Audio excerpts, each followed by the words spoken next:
Nếu đặt một mâm cơm gia đình Việt Nam cạnh bữa ăn của một gia đình châu Âu hay là Mỹ, bạn sẽ thấy sự khác biệt gần như ngay lập tức. Ở mâm cơm Việt Nam, cá sông xuất hiện một cách rất tự nhiên, cứ như một điều không thể thay thế.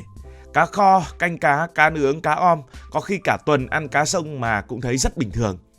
Nhưng ở phương Tây, ở Âu, ở Mỹ thì khác hẳn. Cá biển thì đầy ra, còn cá sông thì gần như vắng bóng. Thậm chí có không ít người phương Tây còn không thèm ăn cá sông và không muốn ăn cá sông. Nghe qua thì dễ nghĩ rằng họ không biết ăn hoặc kén ăn, nhưng thực ra không phải là như vậy. Lý do nằm sâu hơn nhiều, nằm trong lịch sử, môi trường sống, trong cách nấu ăn và cả một thói quen ăn uống đã hình thành trong suốt hàng trăm năm. Muốn hiểu gốc rễ của câu chuyện, chúng ta phải quay trở lại châu Âu cách đây khoảng 200-300 năm, thời kỳ của cách mạng công nghiệp. Trước giai đoạn đó thì người châu Âu vẫn ăn cá sông bình thường, nhưng khi máy móc ra đời, nhà máy mọc lên dày đặc thì mọi thứ bắt đầu khác ngay. Nhà máy ngày xưa gần như bắt buộc phải đặt cạnh sông, có sông thì có nước, có thể chạy máy, vận chuyển hàng hóa và quan trọng nhất là xả thải. Lúc ấy khái niệm bảo vệ môi trường gần như là không tồn tại. Nước thải từ luyện kim, dệt nhôm, hóa chất cứ thế đổ thẳng xuống sông. Cá sông chết hàng loạt, cá còn sống thì nhiễm độc, người ăn cá bắt đầu ốm đau bệnh tật. Chỉ trong vài thế hệ, cá nước ngọt từ chỗ là thức ăn quen thuộc đã trở thành thứ gắn với rủi ro về mặt sức khỏe. Ông bà thấy nguy hiểm thì dặn con cháu cũng đừng nên ăn, cha mẹ không ăn thì con cái cũng không bao giờ dám ăn. Dần dần cá sông đã biến mất khỏi bàn ăn, khỏi chợ và khỏi thói quen sinh hoạt của người phương Tây. Trong khi đó cá biển vẫn an toàn hơn vì biển xa khu công nghiệp, có dòng nước lớn và khả năng tự làm sạch tốt hơn. Thế là hình thành một suy nghĩ rất đơn giản nhưng bền vững. Cá biển thì ăn, còn cá sông thì thôi, bỏ đi không ăn. Ngày nay, nhiều con sông ở châu Âu đã sạch trở lại, thậm chí đã trở thành những nơi du lịch, chèo thuyền, câu cá. Nhưng ăn uống thì không giống khoa học. Không phải cứ bây giờ sạch rồi là thói quen sẽ thay đổi ngay. Ăn uống là chuyện của ngày xưa truyền lại. Một khi sông đã gắn với hình ảnh ô nhiễm và nguy hiểm suốt hơn 100 năm thì rất khó để quay lại bàn ăn. Ở Việt Nam thì ngược lại, chúng ta làm nông gắn với ruộng nước, ao, làng, kênh rạch. Cá nước ngọt là một nguồn đạm rẻ, dễ kiếm, gắn với đời sống hàng ngày. Nó không phải là cá bẩn giống như người phương Tây suy nghĩ ngày xưa, mà thực ra đến bây giờ người Việt Nam mới bắt đầu bị ô nhiễm môi trường như vậy. Hai con đường khác nhau dẫn đến hai cách nhìn hoàn toàn khác nhau về cùng một con cá. Về mặt khoa học thì nó còn liên quan đến mùi nữa. Chúng ta gọi là mùi đất, mùi bùn. Cái mùi đất, mùi bùn của cá nước ngọt khiến nhiều người phương Tây rất sợ. Thực ra thì cái mùi này không hề mơ hồ mà người ta cũng nghiên cứu khoa học hẳn hoi. Nó đến chủ yếu từ geosmin. Đây là một hợp chất do vi khuẩn và tảo sống trong môi trường nước ngọt tạo ra. Những cái sinh vật này thì bám trong bùn, đáy ao, đáy sông. Cá nước ngọt, đặc biệt là những con cá sống ở tầng đáy, trong quá trình kiếm ăn sẽ nuốt cả tảo, bùn, bã hữu cơ và vi sinh vật. Cái này thì nó không độc nhưng mà nó có cái mùi bám rất là lâu. Mùi này thì dễ tan trong mỡ và tích tụ dần ở trong thịt cá. Khi cá còn sống mùi này chưa rõ, nhưng đến lúc nấu, nhiệt độ mới làm mỡ cá tan ra thì mùi đó bốc lên rất rõ, tạo cảm giác tanh. Tanh ở đây là từ bùn, từ đất, từ ao tù mà nhiều người không quen sẽ cảm thấy khó chịu ngay lập tức. Người Việt thì có cách xử lý. Người Việt từ rất sớm đã hiểu rằng cá nước ngọt không thể nấu theo kiểu đơn giản, nấu theo kiểu bình thường được, mà thay vào đó chúng ta có một hệ thống gia vị, nào là gừng, nào là giềng, nào là các loại rau thơm, nào là hành, nào là tỏi, vân vân và vân vân. Khi gặp nhiệt sẽ át đi mùi tanh và mùi đất rất mạnh. Sả cũng có mùi thơm lan nhanh trong nước và mỡ cá. Nghệ thì khử mùi, tạo màu, giúp cảm giác chuyển thành mùi ấm, mùi bếp. Mẻ và dưa chua cũng dùng độ chua tự nhiên để mà lấn át mùi. Thì là hành, tiêu, ớt, vân vân và vân vân, tất cả đều giúp cho cá rất thơm. Không chỉ gia vị mà cách nấu cũng được sinh ra để phục vụ đúng cái mục tiêu này. Món kho dùng thời gian và nhiệt độ thấp kéo dài để mùi nặng bay dần, đồng thời gia vị thấm sâu vào từng thớ thịt. Om thì kết hợp với nước, mỡ và gia vị cũng để bay mùi. Nướng thì dùng lửa và khói để đốt bay mùi bên ngoài, tạo ra hương thơm cháy át hoàn toàn lớp mùi bùn như vậy. Hấp thì tận dụng tinh dầu từ các loại lá để truyền mùi thơm vào cá.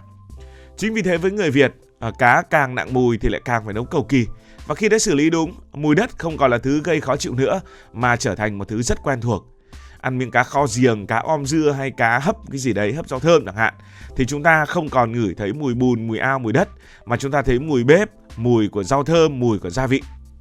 Trong khi đó, cách nấu của người phương Tây thì lại không đi theo con đường này.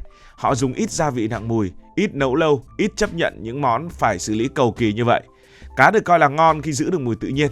Điều này rất hợp với cá biển nhưng lại gần như bất lực trước cá sông. Khi cá sông bị nướng hoặc luộc đơn giản, cái mùi này không bị che đi mà còn lộ ra rõ ràng hơn, khiến người ăn có cảm giác tanh tanh và hôi hôi ngay từ những miếng đầu tiên. Vì vậy, khác biệt ở đây không nằm ở việc ai tinh hơn, ai ngon hơn mà nằm ở chỗ người Việt đã sống đủ lâu với cá sông, cá nước ngọt để phát minh ra một kỹ thuật nấu ăn nhằm chinh phục mùi của nó. Còn người phương Tây thì không có nhu cầu đó trong lịch sử của mình. Và khi không có kỹ thuật nấu, mùi đất trở thành rào cản gần như không thể vượt qua. Mùi là một chuyện, cách ăn cũng lại là một lý do khác lý giải tại sao người phương Tây ít ăn cá sông. Đấy là câu chuyện liên quan đến xương, mà cụ thể đây là xương răm. Người Việt Nam ăn cá thì hay nhắc trẻ con là cẩn thận có hóc xương. Cá sông, nhất là cá sông ở châu Á mình thì có rất nhiều những cái xương nhỏ li ti ở trong thớ thịt. Đây là kết quả của quá trình tiến hóa. Cá sông thường bơi chậm, cơ yếu hơn nên cần hệ xương phụ để giữ thân và vận động. Cá biển thì khác, bơi xa, bơi nhanh, cơ khỏe nên ít xương răm hơn. Thịt cá biển vì thế là dễ ăn hơn. Với người Việt thì xương răm không phải là vấn đề lớn vì ăn từ bé đến lớn chúng có quen rồi. Ăn bằng đũa, gắp từng miếng nhỏ, gỡ xương rất tự nhiên. Trẻ con ở Việt Nam ăn cá sông từ bé, học cách nhằn xương từ rất sớm. Nhưng người châu Âu và người Mỹ thì dùng dao và dĩa. Với dao dĩa, gỡ xương răm là rất cực hình. Chỉ cần hóc một lần, cảm giác khó chịu đủ để họ tránh xa cá sông về sau và biến thành một nỗi sợ. Không phải họ lười hay là không chịu học, mà đơn giản là cách ăn của họ không sinh ra để mà ăn cá sông. Thực ra thì nói cái chuyện phương Tây không ăn cá sông cũng chưa hoàn toàn là đúng. Họ vẫn ăn nhưng ăn rất chọn lọc. Chủ yếu là những loài cá như là cá hồi nước ngọt. Những loại cá này ít xương, ít mùi, thịt chắc, rất hợp với kiểu nướng và áp chảo. Phần lớn được nuôi trong môi trường kiểm soát nghiêm ngặt, tạo cảm giác sạch và an toàn. Còn những loài cá sông quen thuộc với Việt Nam như là cá chấm, cá chép, cá mè, cá rô thì gần như không có chỗ đứng. Không phải vì chúng không ngon, mà vì chúng đòi hỏi một nền ẩm thực và thói quen ăn uống khác để mà xử lý. Còn xét về mặt dinh dưỡng thì sao? Có phải ăn cá biển thì nó dinh dưỡng tốt hơn cá sông hay không? Nếu chỉ nhìn ở trên giấy tờ, trong các bảng thành phần dinh dưỡng khô khan thì cá nước ngọt chẳng hề thua kém cá biển, hàm lượng đạm tương đương, thậm chí nhiều loài cá sông còn giàu protein, dễ tiêu, ít béo, phù hợp với bữa ăn hàng ngày. Khoáng chất như canxi, phosphor, sắt, kẽm cũng không hề thiếu. Nói cách khác, nếu chỉ cân đo bằng chỉ số, cá nước ngọt hoàn toàn có thể đứng chung mâm với cá biển mà không cần phải lép vế gì cả. Nhưng vấn đề là con người không ăn bằng bảng dinh dưỡng. Rất ít người ngồi xuống mâm cơm rồi nghĩ xem hôm nay mình nạp bao nhiêu gram protein hay là omega 3. Con người ăn bằng cảm giác, bằng ký ức, bằng thói quen, bằng cái gì đã thân thuộc từ nhỏ.